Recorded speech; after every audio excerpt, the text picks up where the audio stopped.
So now we are in Chennai. Hello everyone, welcome back to my traveling vlog. তো তোমরা আগের ব্লগেই দেখেছো যে আমরা এয়ারপোর্টে নেমে গেছিলাম। ওটা ছিল চেন্নাই এয়ারপোর্ট। তো ফার্স্টেই আমরা এসে গেছিলাম ব্রেকফাস্ট করতে। এখানে আমরা ব্রেকফাস্টের জন্য নিয়েছিলাম পুরি আর সবজি। সো দেন আমরা পন্ডিচেরিতে যাচ্ছিলাম। 4 আওয়ার্সের জার্নি ছিল, তাই ওখানে গিয়ে প্রচণ্ড টায়ার্ড ছিলাম, তাই আর সেভাবে কোনো ব্লগ করা হয়নি।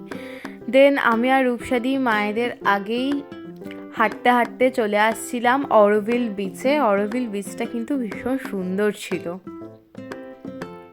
একটু ডার্টি ছিল বাট খুব ভালো ছিল, এমনিতে প্রচুর হাওয়া দিচ্ছিল।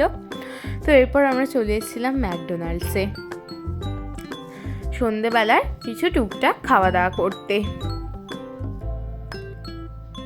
ফার্স্ট টাইম আমি এলাম ম্যাকডিতে।